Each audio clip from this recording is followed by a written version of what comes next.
Good morning, YouTube. It's another high-flying adventure of me waking up at 1 a.m. and being really sick for no reason. And then waking up again at 4:30 a.m. and sitting on the toilet for over half an hour. Only to then, when I'm done, rush back to the toilet, gagging, doubled over, just to get up 1 teaspoon of bile. For some reason, my stomach found it very important to force 1 teaspoon of bile out of my throat. What did I do last night?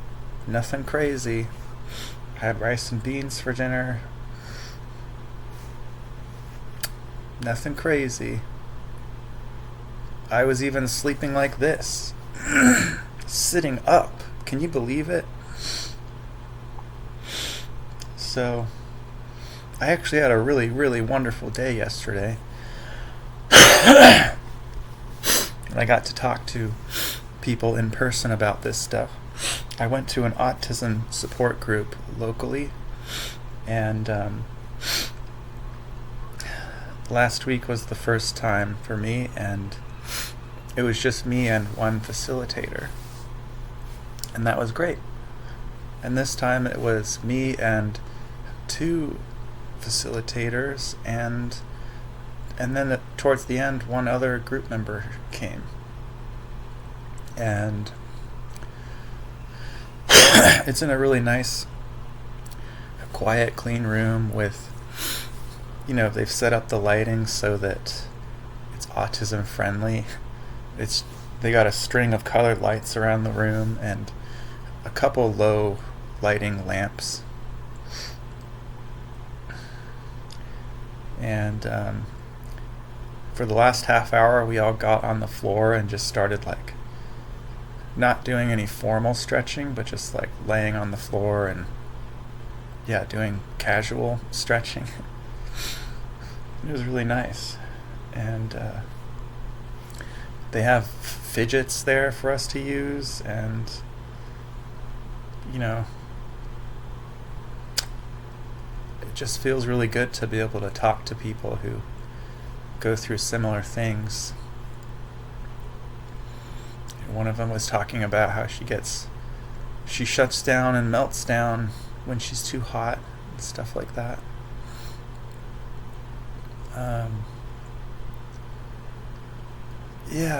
And at the end, one of the facilitators told me that I shared a lot that was really relatable, and thanks for coming or whatever. And I was really happy to be there, and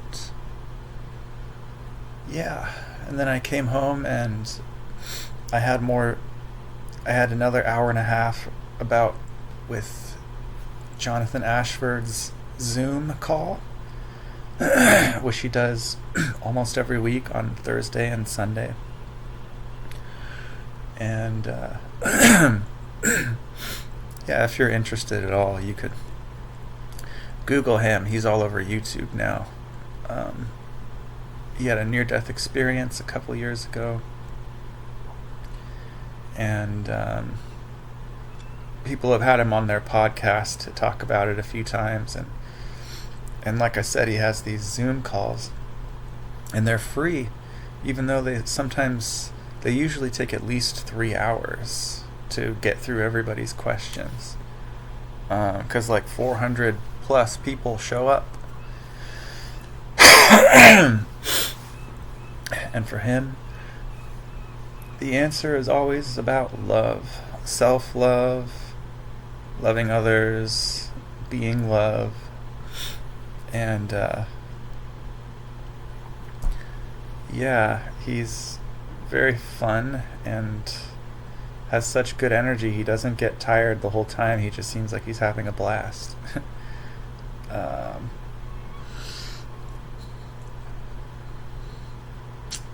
So that was nice.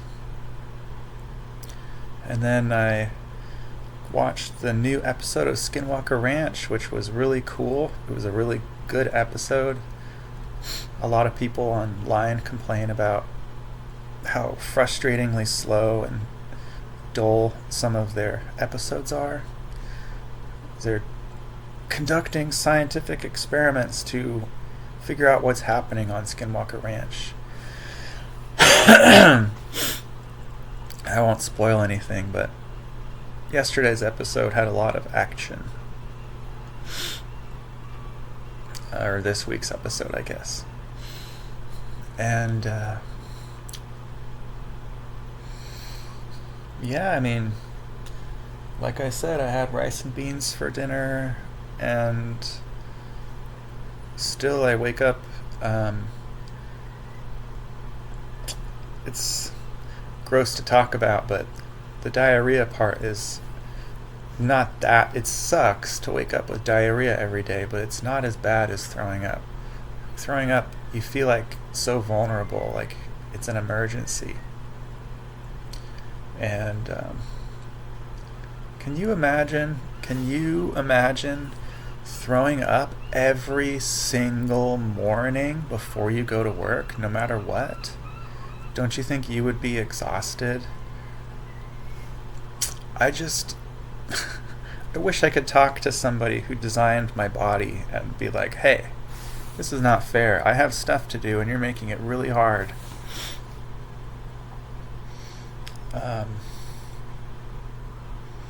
Yeah.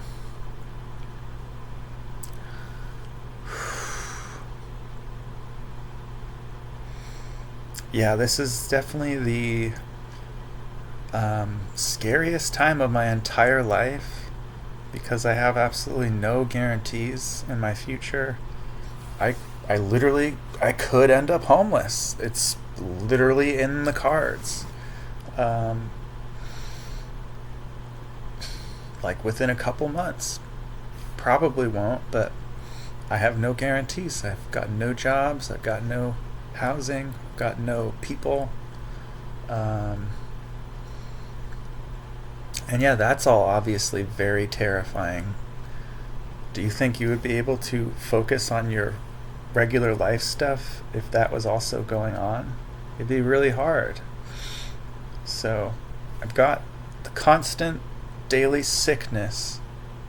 Well, it's not constant, it lasts a few hours, so usually by 10 a.m. I am fine.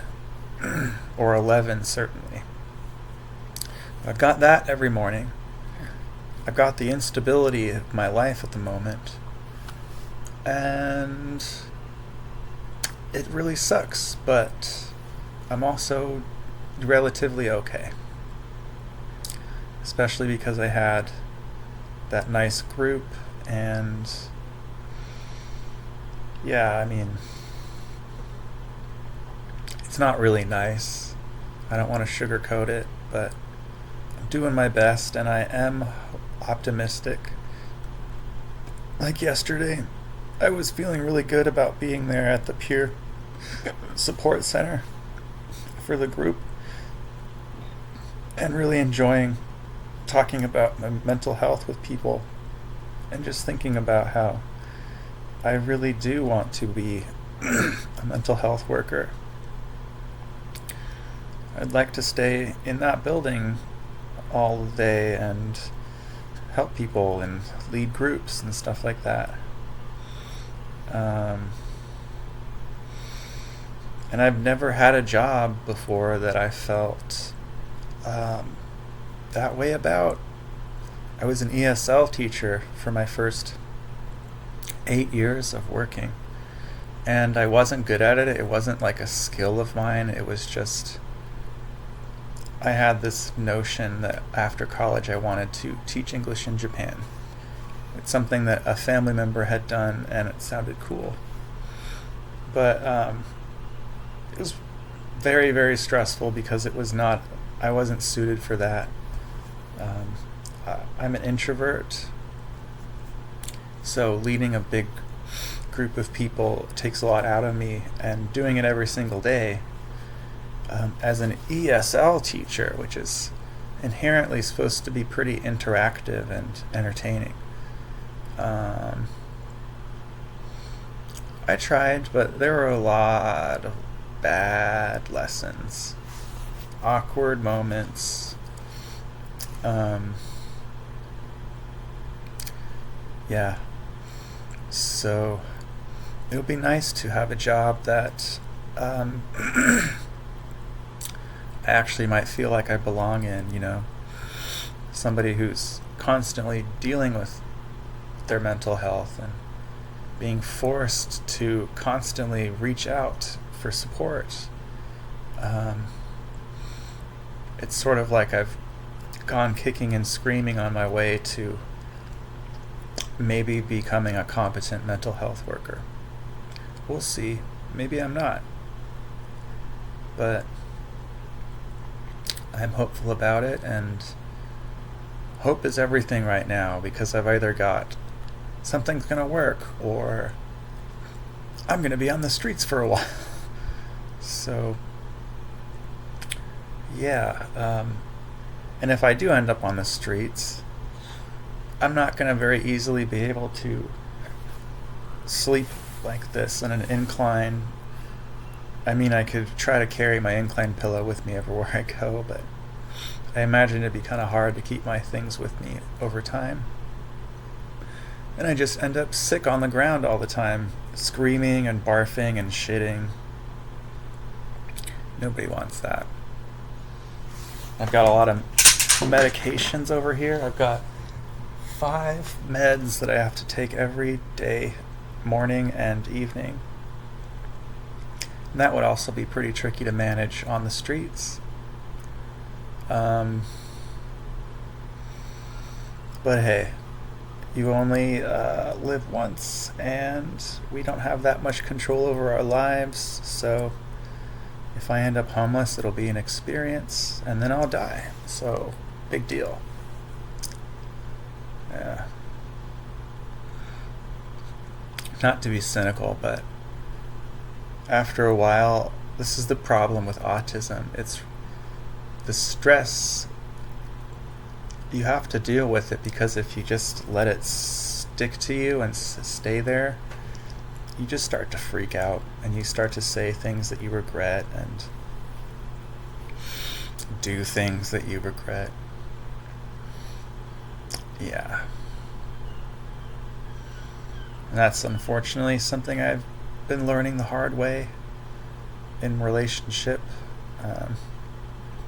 Because I'm a loner. Usually I'm just dealing with myself, and so I always assume, like, oh, I'm nice, I can have relationships, that'll be fine, and mostly it is, but I would just find myself mouthing off here and there when I'd be offended or feeling pressured or judged or whatever. I would just really immediately, instinctively just start defending myself in these snarky ways. It's not very nice. So, yeah, yesterday during the group, we took a little break. Towards the end, I was going to go get some water, and as I was walking out, I was thinking, this is so nice. It's too bad I'm a bad person and they're going to find out and hate me. And the reason I felt that way was because I had this feeling of, like, when I'm with them and I'm wanting to be nice, I'm giving myself more good feelings. And then when I'm alone, just thinking about it, I feel more tired and analytical, and I don't feel any positive emotions. I just feel anxiety. And when my body is drained of all the nice feelings, I interpret myself as being evil or bad or dark or something. But also I have had experiences in the past where I just have said and done really stupid, mean things as a teenager here and there, I mostly try to be nice and polite, and I am, but then I'm not always. And sometimes I would say these mean things that would hurt people's feelings, and I would lose a friend and like be almost bewildered. It's really weird looking back because I always identified as a nice guy. And then sometimes I'd get in these moods where I'd feel like saying something snarky or edgy or whatever, and that person would be like, well, fuck you, man. I'm never going to talk to you again. And then I'd be like, ah, shit, I did it again. I thought I was making a joke, but I was actually just being a jerk. Yeah, it's hard to admit that sometimes I can be a jerk, but sometimes I can be a real jerk. So I was afraid, like, oh no, these very, very nice people, what if I end up being a jerk and they hate me? And then I was thinking, I hope that they could educate me as the stupid man about what, how not to be stupid and mean sometimes, if that ever happened.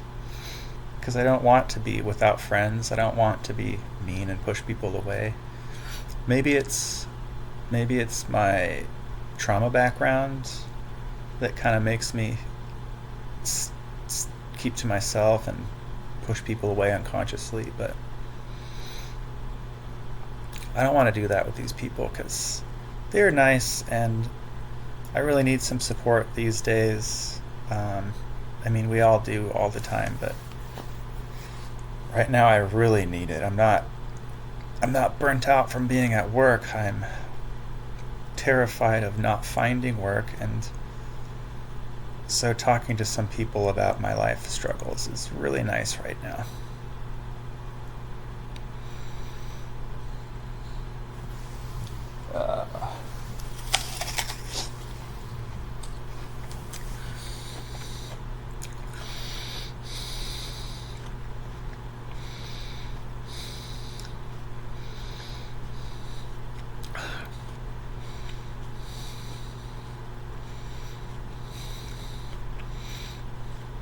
I'm hoping that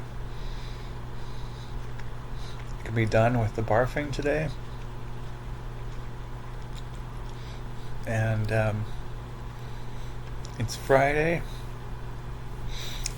That's a food bank day, so I might take a trip to the food bank and then do some more job hunting. Oh, I also got an email last night from this organization called WAA, the Washington. What does it stand for? WAA. Washington Autism Advocacy. And they're going to have a couple free consultation calls with me to figure out what kinds of services I need. Yeah. So, and they are just one of like probably 4 organizations that I have in the works to help me right now. So maybe even more. I might have like 5 or 6 that I've reached out to. So fingers crossed. I was watching something last night on YouTube about how many people nowadays are living out of their cars, and people are deciding to have an $800 car payment rather than, a couple thousand or more on an apartment. And I couldn't do that. I'm not willing to give up my cat. I'm not in control of everything that happens, so it might end up that way. I might end up in a car somewhere, but um, yeah, it's getting pretty tough out there for everybody, except for the billionaires. But hey, I'd like to think it's even tough for them, and they just don't even realize how impoverished they are on the inside. But I don't know. I think money really does buy happiness to an extent, and it's pretty unnecessarily cruel to keep the majority of people away from an abundance of resources. Why? Like, even at this stage of technology, if we had the will, we could solve world hunger.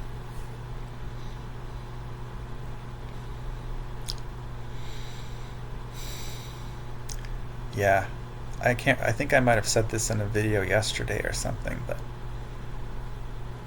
it's crazy how much money those billionaires have made, and like many hundreds of billions. For a second, one of them was a trillionaire.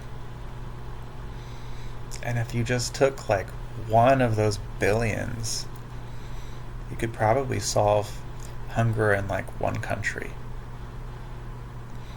And a bunch of dudes have a bunch of billions that if I just pickpocketed a million off of them, they wouldn't even notice it.